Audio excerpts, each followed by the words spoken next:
ஸ்ரீமத் ஆச்சாரிய சப்தசதி ஆச்சரியமாக அருளி செய்திருக்கிறார் ஸ்ரீ ஓவே மன்னார்குடி கந்தாடை கோபாலாரிய மகாதேசிகன் சுவாமி.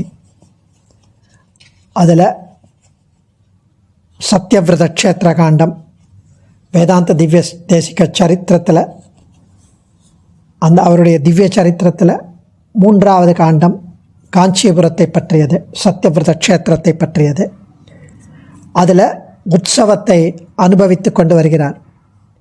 வைசாக உற்சவம், அந்த திருவிழாவில் பங்கேற்பதற்காக பலவித மக்கள் பல ஊர்களிலிருந்து வந்து கொண்டாடி அவர்களுடைய உன்மத்தமான ஆச்சரியமான மகிழ்ச்சியில் மற்றவற்றை மறந்து சிரித்து குதூகலித்து அலைந்து புகழ்ந்து தழுவி பாடி ஆடி அதெல்லாம் நேற்றைய தினம் அனுபவித்தோம். இன்றைக்கி 251வது ஸ்லோகத்திலேருந்து 5 ஸ்லோகங்கள்.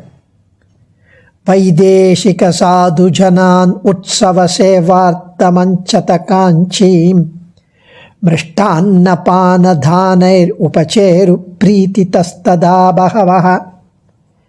வைதேசிக சாது ஜனான் உற்சவ சேவார்த்தமஞ்சத காஞ்சீம் மிருஷ்டான்னபானதானைர் உபசேரு பிரீதி தஸ்ததா பகவஹ. இந்த உற்சவத்தில், இந்த விழாவில் பங்கேற்பதற்காக பல ஊர்லேருந்து ஏராளமான பக்தர்கள் காஞ்சிபுரத்தில் வந்து இறங்கினர், குவிந்தன். அதுவும் எத்தனை பேர்! அப்போ அந்த காலத்தில் நடையாக வரணும். ஸோ அவெல்லாம் வந்தபோது அவர்களை தங்களுடைய விருந்தினராக கருதி, அந்த பக்தர்களை, காஞ்சிபுர வரதராஜனின் பக்தர்களை தங்களுடைய விருந்தினராக கருதி, அதிதியாக கருதி பல தனவந்தர்கள், பல பணக்காரர்கள் அவர்கள் இதை ஒரு பாக்கியமாக கருதி ததியாராதனை பண்ணி அவர்களுக்கு அலங்காரமான உணவையும் பானங்களையும் வழங்கினர். நீர்மோர், மற்றபடி பால், அலங்காரமான உணவு, அலங்கார தளிகை, ததியாராதனை, இதெல்லாம் அன்னதானம் பண்ணினர். அதாவது இதில் என்ன தெரியுதுன்னா, நிறைய பேர் வந்தா, வைதேசிகா ஏராளமான பக்தர்கள், வேறு தேசத்துலேருந்து, அப்படின்னா வேறு ரீஜன்லேருந்து, வேறு கிராமத்துலேருந்து, வேறு நகரத்துலேருந்து, சாது ஜனங்கள் எல்லாம் பக்தர்கள், துஷ்ட கும்பலில் பக்தர்கள்லாம் வந்திருக்கான், எல்லாம் வந்திருக்கான். அப்படி வந்தபோது இதை ஒரு பாக்கியமாக கருதி நல்ல மக்கள், பணக்காரர்கள், தனவந்தர்கள் அவர்களுக்கு ததி ஆராதனை பண்ணான்.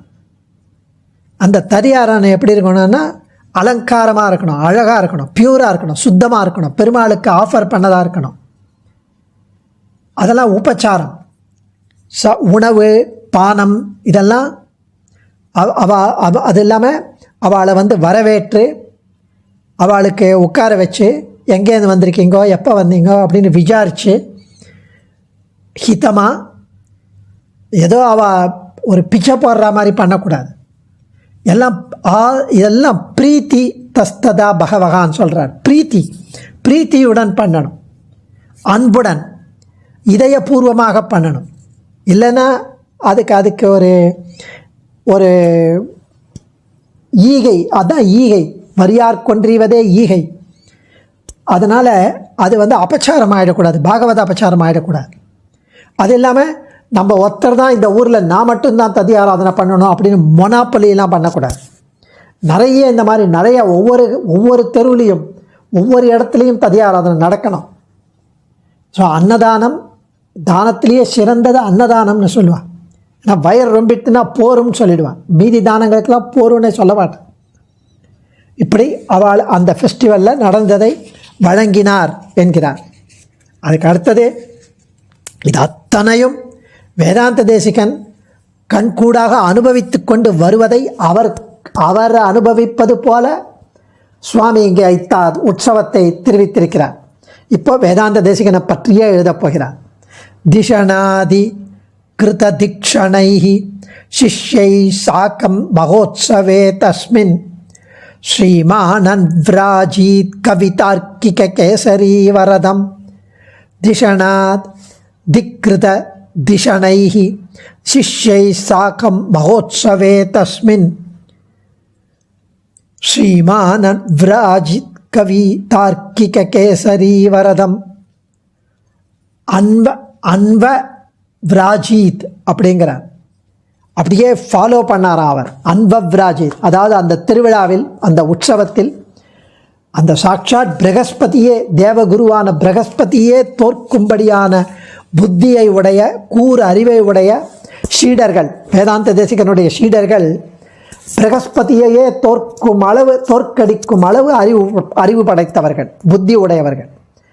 அத்தகைய ஷீடர்களுடன் கவிதார்க்கிக சிம்மமான சுவாமி தேசிகன் எம்பெருமான் வரதனை பின்தொடர்ந்து சென்றார்.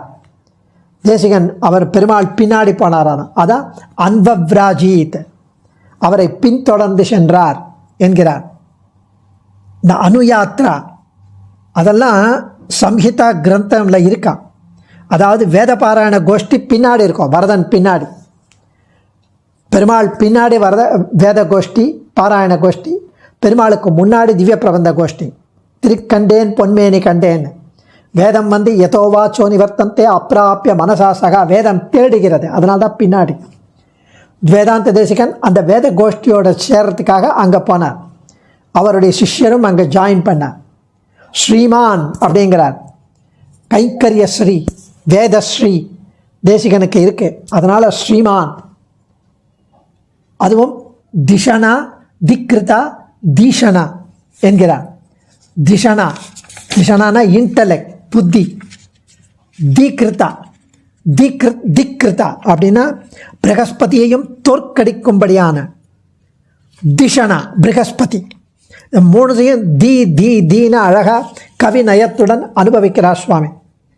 கருணாதிம குணமணி கண விவரண நிபுணாச்சிரந்தனி பணிதி ஸ்ராவம் ஸ்ராவம் புரதஸ்தாசாம் லக்ஷ்யம் ச வீக்ஷண தத்தர்ப்ப. கருணாதிம குணமணி கண விவரண நிபுணாச்சிரந்தனி பணிதி ஸ்ராவம் ஸ்ராவம் புரதஸ்தாசாம் லக்ஷ்யம் ச வீக்ஷண தத்தர்ப்ப. என்ன அழகான வார்த்தைகளும், சொல் நயம், பொருள் நயம். மகாகவியவர் ஸ்ரீ உவே மன்னார்குடி கந்தாடை கோபாலாரிய மகாதேசிகன். கருணாதிம குணமணி கண விவரண. சமஸ்கிருதம் தெரிஞ்சவா இது அவ்வளவு ரசிப்பார். மீண்டும் மீண்டும் வேத பாராயணத்தை செவி மடுத்தார் சுவாமி வேதாந்த தேசிகன். அது பின்னாடி வேத பாராயண கோஷ்டியை அப்படியே கேட்டுட்டே இருந்தார். அவருக்கு அவ்வளவு சிராவியமாக இருந்தது. அப்படியே காதில் அவருக்கு இசை போல் இருந்தது அந்த வேத பாராயணம். வேத நூல்கள்லாம் பழமையானவை, அபௌருஷேயம், ரத்தனங்கள் போன்று இருக்கும் அந்த வேத நூல்கள். அது பலவிதமான கல்யாண குணங்களை, பெருமாளுடைய கல்யாண குணங்களை தெரிவிக்கும் வேத வாக்கியங்கள்.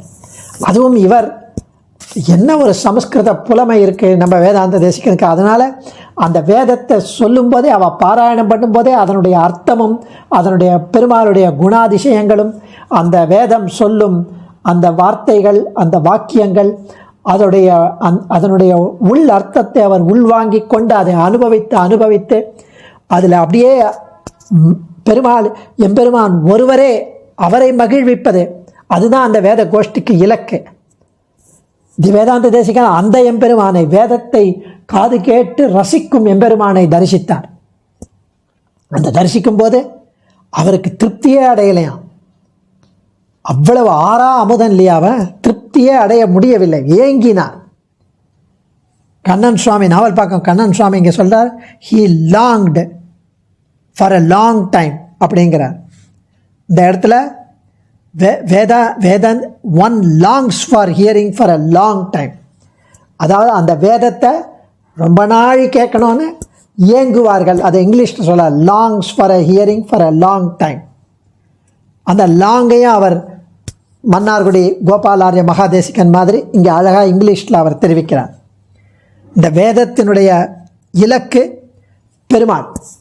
பெருமாளை மகிழ்விக்கணும், பெருமாளுடைய குணத்தை சொல்லணும், பெருமாளை சந்தோஷப்படுத்தணும். அதுதான் சேஷி உகந்த ஏவல் தொழில் செய்வது கைக்கரியமாவதுன்னு வேதாந்த தேசிகன் சில்லறை ரகசியத்தில் தெரிவிக்கிறார்.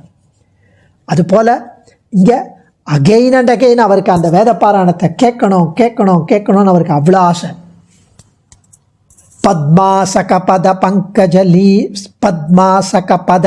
பங்கஜலீன மனாநான்யத புததயம் ரோமாஞ்சித மூர்த்திரதோ அபனிஷ்ட சகத்கதம் சாஸ்ருஹு.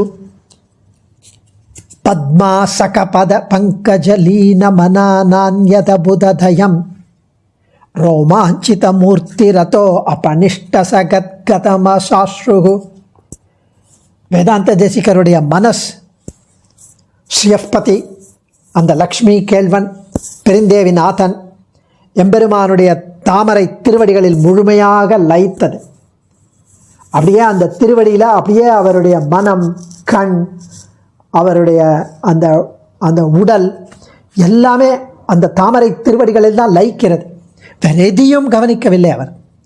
அப்படியே தேகத்தில் ரோமங்கள் சிலிர்த்தது. தழுதழுத்த குரலுடன் கண்ணீர் பெருக எம்பெருமானை துதித்தார். அப்படியே ஸ்லோகம் துதிக்கிறார். அதுவும் வேதாந்த தேசிகர் மனஸ் லக்ஷ்மி கேள்வனான எம்பெருமானின் தாமரை திருவடிகளில் முழுமையாக லயித்தது.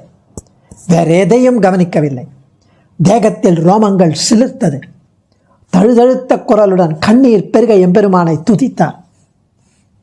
அவர் அவ்வளவு அந்த மனோவா காயம் மூன்றும் ஒரு சேர யூனிசனா அப்படியே பெருமாள் கிட்ட அப்சார்வாரார். அந்த அந்த அந்த குரல் தழுக்கிறது. லீனா மனாஹா என்கிறார். அது ஒவ்வொன்றுத்துக்கும் அட்ஜெக்டிவ் பாருங்க. லீனா மனாஹா, அந்த இடத்துல கம்ப்ளீட்டாக அப்சார்பான மனசு. லீனா மனாஹா. ரோமாஞ்சித மூர்த்திகி, அப்படியே ரோமாஞ்சிதம், தேகத்தில் ரோமங்கள் சிலிர்த்தது. ரோமாஞ்சித மூர்த்தி.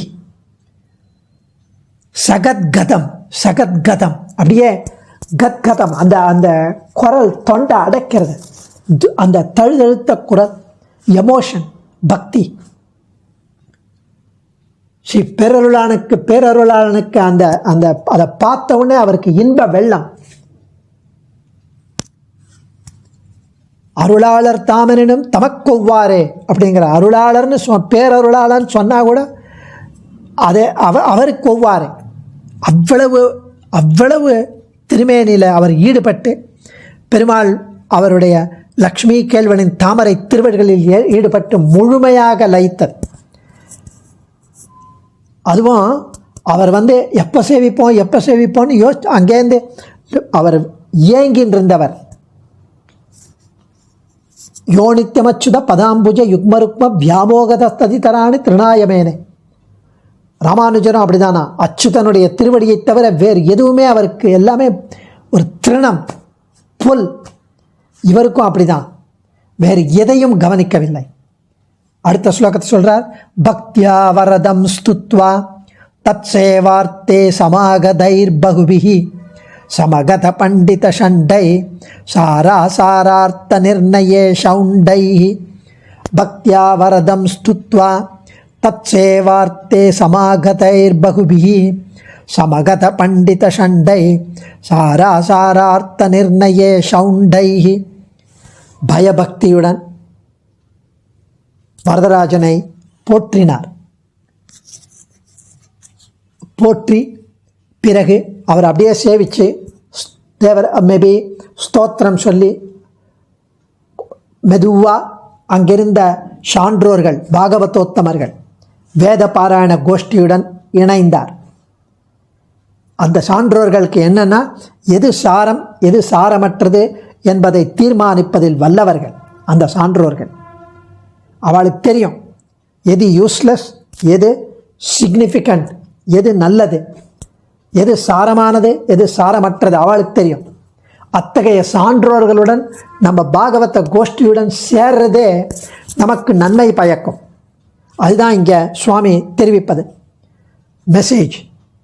ஸோ பயபக்தியுடன் வரதராஜனை போற்றி பிறகு அங்கே கூடிய சான்றோர்களுடன் குழுமத்துடன் இணைந்து அந்த சான்றோர்கள் எப்படிப்பட்டவர்கள்னா எது சாரமானது எது சாரமற்றது என்பதை தீர்மானிப்பதில் வல்லவர்கள். அடியேன் தன்யோஸ்மி. ஆச்சாரியன் திருவடிகளே சரணம். கவிதார்க்கிக சிம்ஹாய கல்யாண குணசாலினே ஸ்ரீமதே வெங்கடேஷாய வேதாந்த குரவே நமः.